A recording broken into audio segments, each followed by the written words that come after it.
The feeling is mutual.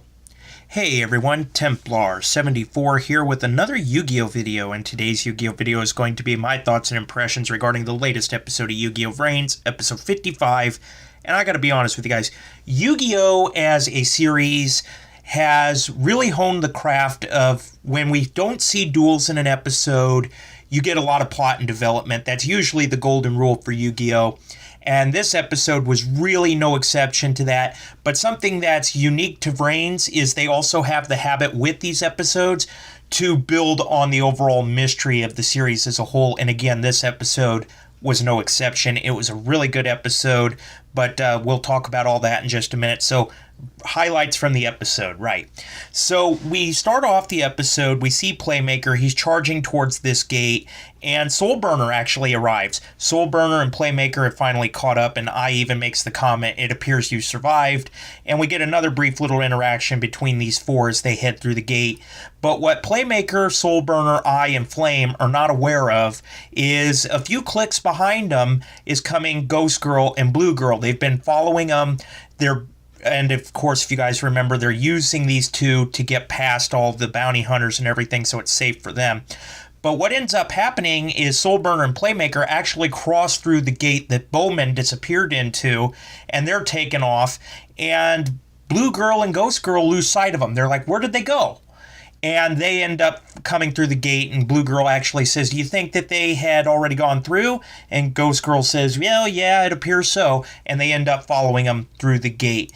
Now, what they aren't aware of is as Soulburner and Playmaker made it through the gate, they're going through, they're now in this valley, this canyon, and these windstorms are horrible. They're kicking up, they're like little tornadoes everywhere, impossible to go through, and we actually see all of them, not just Soulburner and Playmaker, but Ghost Girl and Blue Girl. They come through, and they're almost thrown against these boulders. These winds are way too strong for their D-boards to fly through. And actually, to counter it, I actually comes up with the idea, along with Flame, to use the data storm to negate the wind so they can go through, and that actually works for them for a little while. But Ghost Girl and Blue Girl are not so lucky. Of course, they don't have the Ignis. They end up falling prey to these winds. Well, more specifically, Blue Girl does, as she crashes into a boulder and starts to fall. But Ghost Girl saves her by launching a tether to her and actually gets her to the ground and then lets her go. And finally, these two girls are like, this is way too dangerous. We're not going to go any further right at the moment.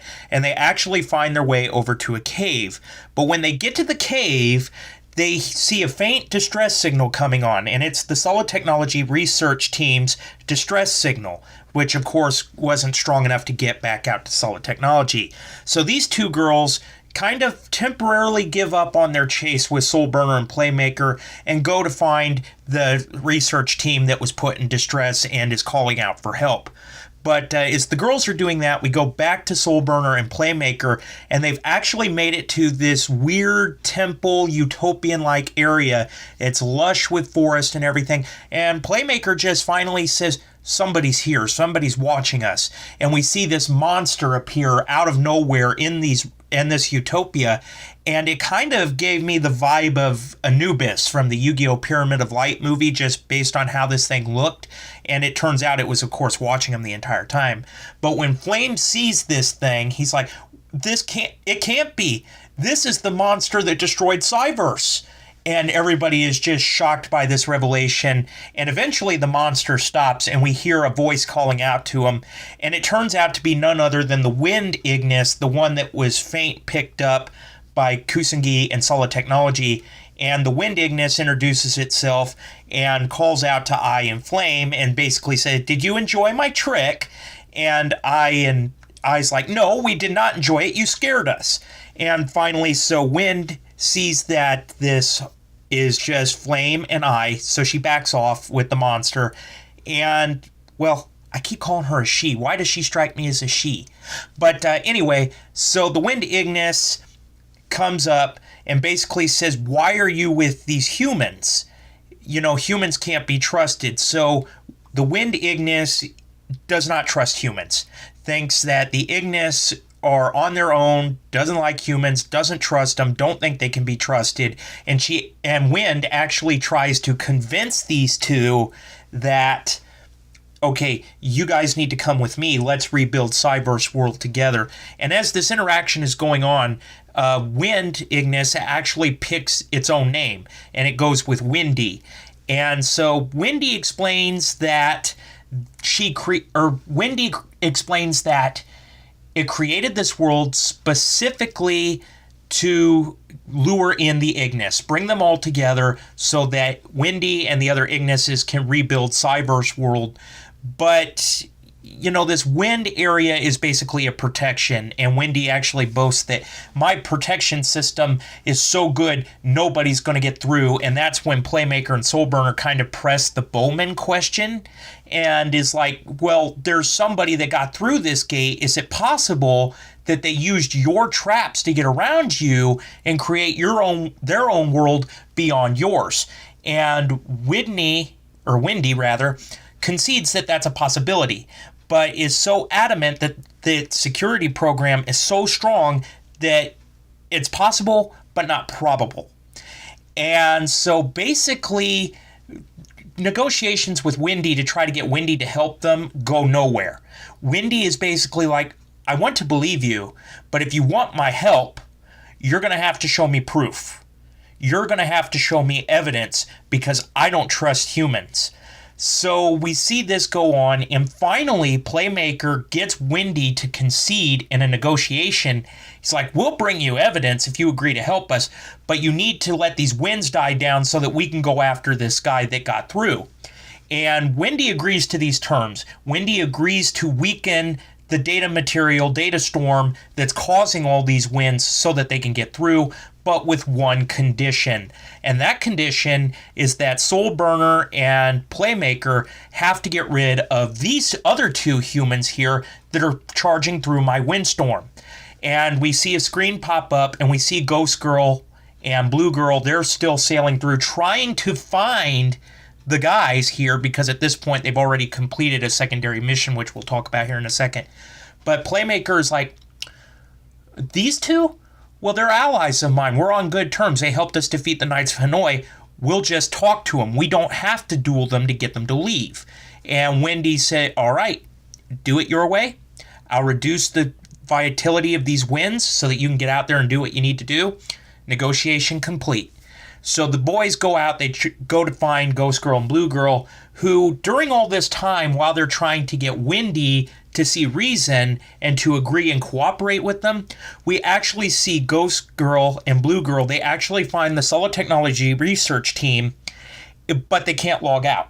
And these guys are hurt, they're in real bad shape. So Blue Girl actually sacrifices her escape program for one of these guys to get out, and finally convinces Ghost Girl to do the same. And she basically says, everybody had to try to rescue me. I was the burden. Well, now I want to be the one to rescue people. And these are Blue Girl's words to Ghost Girl that finally get Ghost Girl to say, geez, all right, and gives up her escape program to help the other guy get out. So these guys are gone. They're back at Solid Technology, and the girls head off in hot pursuit of the boys. And finally, the whole group here ends up meeting in these caverns because Windy, as promised, killed the data storm, lowered it down so that it's not as violent as it was so that they could go talk. And Playmaker basically is like, hey, you guys need to get out of here. And of course the girls are adamant they're not going anywhere, and it's finally Blue Girl that speaks up and says, if you don't want to help us or accept our help, we'll just take the Ignis from you and we'll do it our own way. And she actually is the one that challenges these two to a duel. But Soulburner, again, is not going to let Playmaker battle one of the heroes that helped him defeat Hanoi, essentially. So Soulburner basically tells Playmaker, go on ahead and I'll handle this duel. And Playmaker starts to take off, and Ghost Girl actually follows Playmaker, but is stopped by the data storm, the data gale here that Windy has created. And Soulburner says, you're not going anywhere.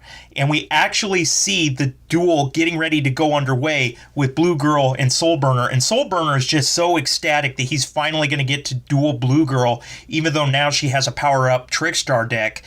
But he even makes the comment about Blue Girl being much better looking than her previous avatar. And he goes on to say, you know, maybe I should change mine. But Flame said, you aren't well enough known to do that. So Soul Burner's got a big crush on Blue Girl, I guess, and he's super excited about this duel, and the beginning of their duel is where the episode left off. So like I said, not really a duel in this episode, but it was a really good plot episode, a really good development episode for Blue Girl. Vrains really needs to do more development episodes like this, in my opinion, for the others. But regardless, the one big question from this episode, the big takeaway from it, is I'm still wondering who is Wendy's human counterpart, because we already know 4 of the Lost Incident victims. There were 6 in total, but we've already been introduced to 4 of them, at least confirmed 4 of them.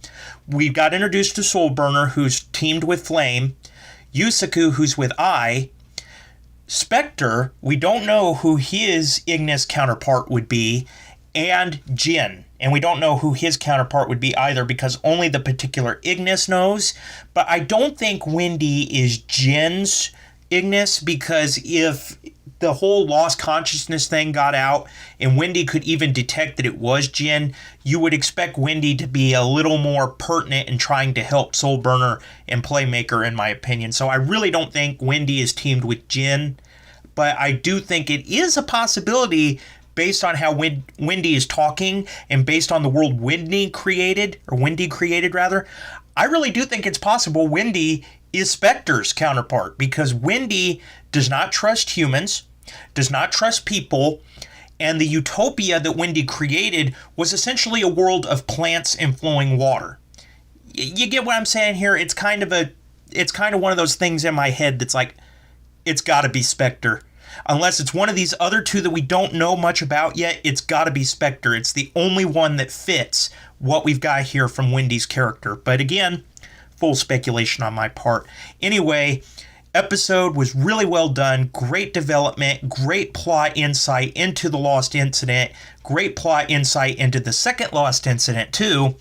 We had some Blue Girl development, and of course we got introduced to Wendy, and Wendy kind of explains what this second world is, and now we're getting the mystery of there could possibly be another new world behind Wendy's, but again, that's going to be something we're going to see in future episodes. So anyway, really hyped for next week's episode as well, because we got the whole Soul Burner and Blue Girl thing about to go down, but this episode, just speaking about this episode, ignoring the preview, overall, I give this episode an 8.5 out of 10, a really good episode.